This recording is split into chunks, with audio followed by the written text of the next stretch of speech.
Well, hello there, my fellow rushers. How are you doing today? King Rex here. Today we're continuing on with our Legends of Kingdom Rush Companion / Legends review. And last time we talked about Olok and he was pretty good, but now we're moving on to a hero that's kind of questionable. Bruxa. Their bonds are great. Yeah. Worried by a sudden imbalance in the forces of life and death, Bruxa decides to investigate and stop whatever may be causing it. Alright, that's very describing, very good reason. But yeah, poor bio aside, Bruxa is interesting champion. She's probably one of the more unique legends that you can pick, but she's also a little bit questionable in terms of her usefulness. Now, if you remember Bruxa from Kingdom Rush Frontiers, if you've ever played it, she was one of the best free heroes that you can ever pick. In my personal opinion, she's definitely in my top 5s when it comes down to who is the best free champion in all of Kingdom Rush. But how does she perform in Legends of Kingdom Rush? Well, that's a good question. Let's talk about her, starting off with her stats at level 1. She has 5 HP, which is pretty low, but you know, you can tank an attack from a base enemy such as Skeleton, Demon Imp, stuff like that. She has 0 armor, so that's pretty bad. 4 magic damage, but it's actually a little bit misleading, and I'm gonna explain to you why in a minute. And she has 2 movement speed with a range of 3. Yeah, you can already see the problem here. That's not a lot of range. That's a very little amount of range, actually. Compare that to the Ranger, Olok, even, well, the Arcane Wizard still has 3 range, but at least he has high damage output. With Bruxa, it's a bit iffy. And you know how I said her damage is a little misleading? Well, that's because of one of her traits, which is Laughing Skulls. Basically, whenever she gets a skull, she gets a skull from killing an enemy. If any enemy dies on the battlefield, regardless from what, it could be from a collateral damage, it could be from Bruxa herself, from a companion, or from a hazard. It can be anything. If he dies, she gets 1 skull. And the amount of skulls that she gets is based on her level, so at level 1 you only get 1 skull. And each skull gives you +1 damage, so in the beginning, her base attack deals only 3 damage, which is very little. You can only one-shot stuff like goblins and, what was this enemy called? Witch Doctor. No, not the Witch Doctor. What was his name? Orc Shaman, yeah, Orc Shaman. So you can't really one-shot a lot of enemies with that. Well, you need to get your skull, just so you can one-shot most of the low-tier enemies. But the problem is that on adventures like Extra Dimensional Menace and Stormcloud's Winter, 4 damage is not gonna be nearly enough to one-shot most enemies, so that's a bit of a problem. Her early game is pretty bad. Also, her other trait is Preparation, which is pretty standard for mages. If you don't use any actions, all of your actions that are on cooldown are gonna get reduced by 1, so that's pretty useful. Especially with her first skill, Graveyard Kiss.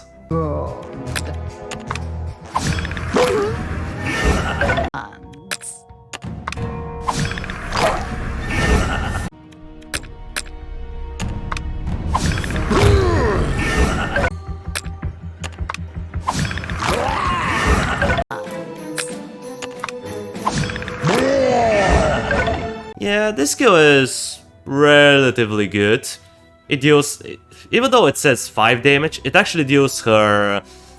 It deals her base damage +1. So but it also gets affected by the amount of skulls that she gets. So if you don't have a skull, it's gonna do 5 damage. If you have a skull, she's gonna do 6 damage. But the thing is that it requires at least 1 skull in a reserve. So you need to have at least 1 skull in order to use this ability. And it's basically an empowered basic attack. It has +1 extra range, so it has a range of 4 instead of 3.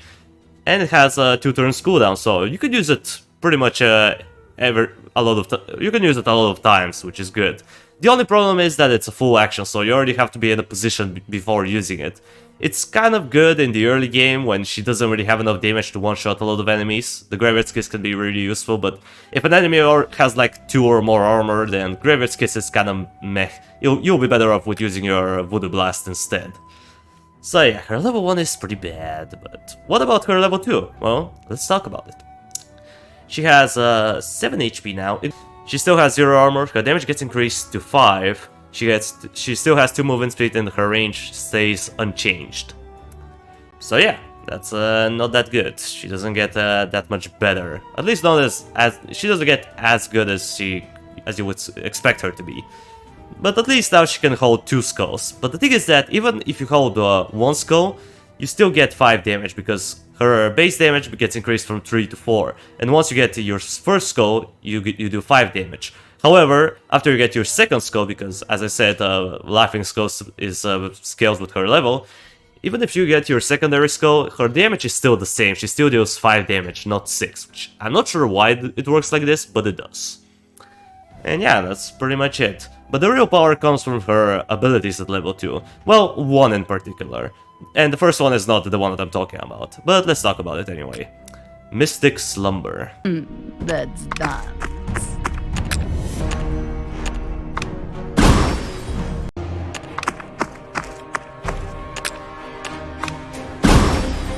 Yeah, as you saw, it's kinda meh. I mean, sure, putting enemies to sleep for 3 turns is really good. Especially because she can affect multiple enemies if they are adjacent to one another. And she can do a little bit of extra damage if the enemy has already been immobilized. The problem is that it doesn't really make sense with her. I mean, sure, she is a short-range mage, so you would think that this will be helpful, and it kind of is in the very, very early game when you don't have enough damage to one-shot a lot of enemies. If you're dealing with a very high-tier enemy, you can put them asleep, or if Bruxa is out of position and an enemy is coming towards her and none of your other companions can help you out, the Mystic Slumber can be useful there. But on maps like the Wild Moon, where a lot of enemies are immune to sleep, it's literally useless. I don't know, I just don't find this ability to be that good.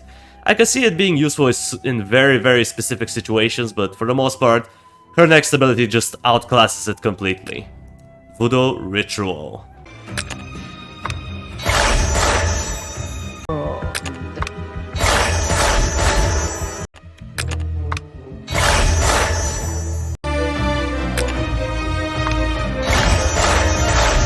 Now, this ability is what I'm talking about. It gives you the maximum amount of skulls that you can hold, and on top of that, it restores for each skull that you get, you restore 1 HP. So if you've taken damage previously from a combat encounter or a random event for that matter, you could heal some of that HP back up, if not all of it, depending on how much damage you've taken previously. I mean, there's not much to say about this ability other than it's really OP. Especially since you unlock it very early in the game. You only need to get Bruxa up to level 2 in order to get it, so it's really strong. And it also scales with her level. So at level 3, once you get 3 skulls, you can regenerate all the way up to 3 HP, which is very solid. And it gives you your full power damage at the cost of just sacrificing 1 turn, which is really good. The next ability though is kinda meh. Voodoo Bomb. Voodoo time! Voodoo time!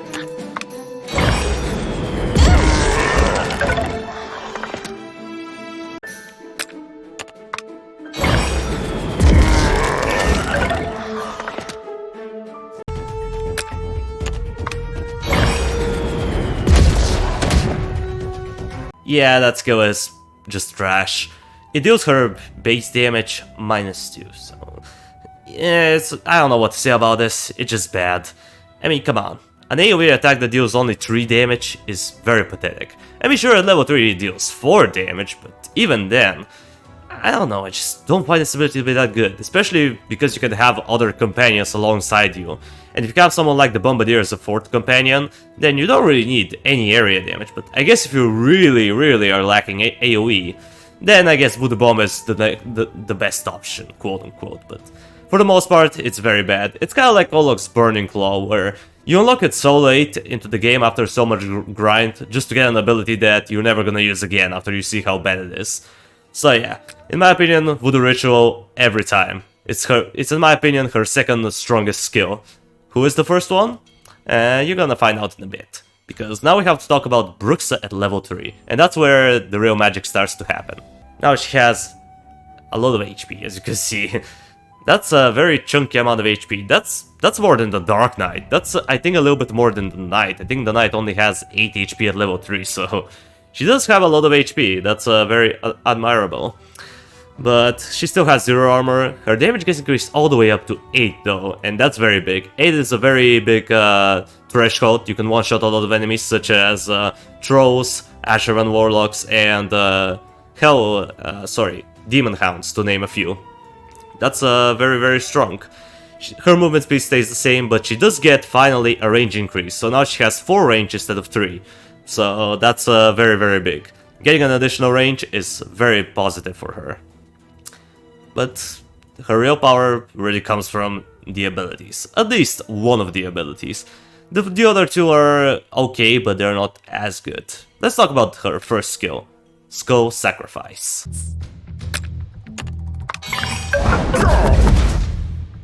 They are doomed.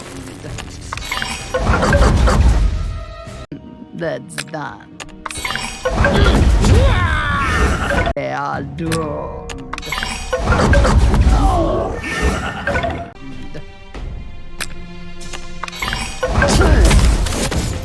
So yeah, it's okay. It's basically like a Graveyard's Kiss, but magic damage. It's not bad, I would say. It's decent. It can do all the way up to 15 damage potentially if you don't get any other damage boosts from other sources. But the problem with this ability is that it's okay for single target damage, but if you're targeting an enemy that's adjacent to another enemy, there is a chance that one of the skulls is gonna target the other enemy, as you saw in one of the previous clips. So I don't know about this skill. It's fine, but for the most part, if you need a little bit more damage, just use Graveyard's Kiss. This skill is just Graveyard's Kiss, but I don't know. I just don't find it to be as useful as it could be. Her next skill though is questionable. Skull Dance. Do time. I'll shame.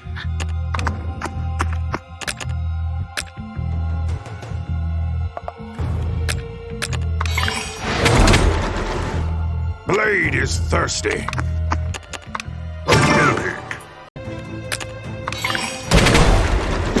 Now, you may be thinking that this is OP. You could, at max skulls, you could do all the way up to 5 physical damage and stun enemies in an AoE for 3 turns. That's a lot of stun. Like, 3 turns, that's more than enough to deal with them. You could literally leave them for until the end of the combat encounter and deal with them last because of how long the stun is.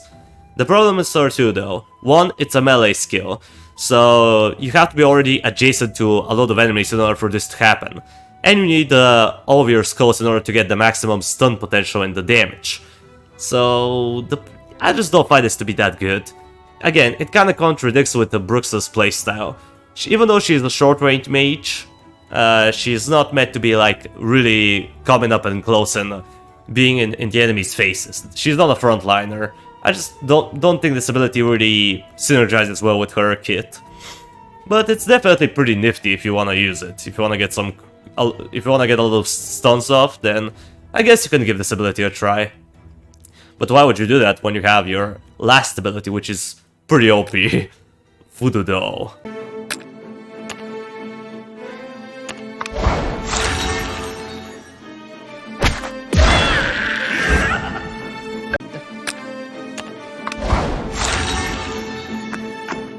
I'm your sassafras. Come on, come on, come on, come on!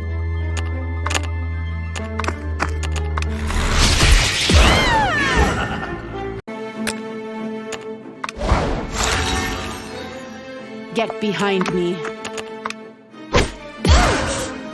Come on, come on, come on, come on!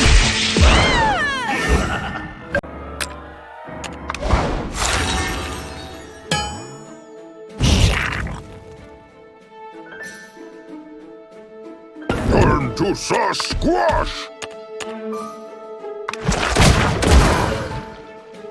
Come on, come on, come on, come on! Voodoo time.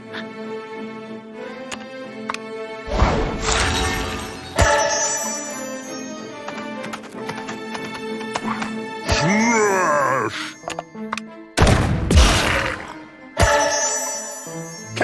come on, come on, come on!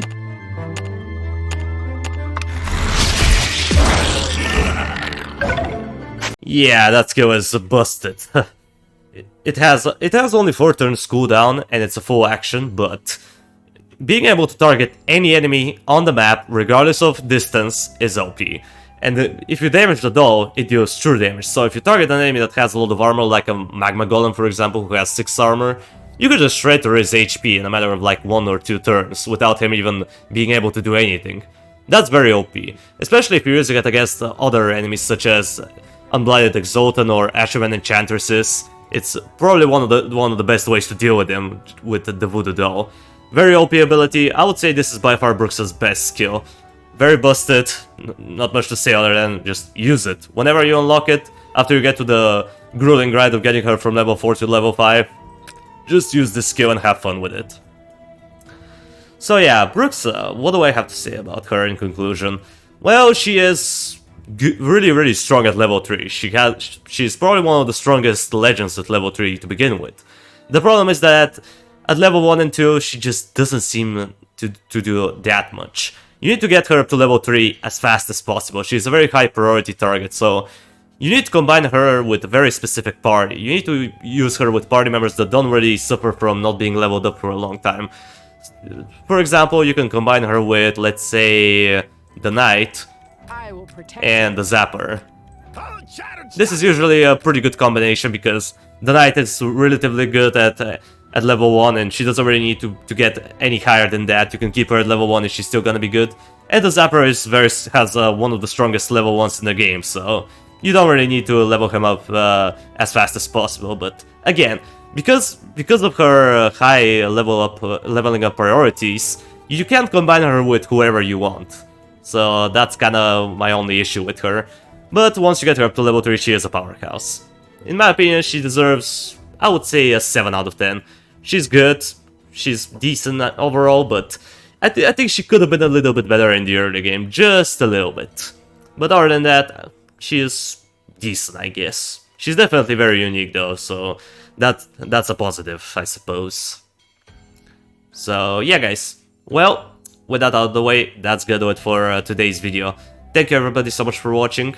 I appreciate you for sticking around to the end. Subscribe if you want to see more of this content in the future. And while you're at it, drop a like on the video. It means a lot to me. And I will see you in the next video. Until it comes, that was King Rexy. Over and out.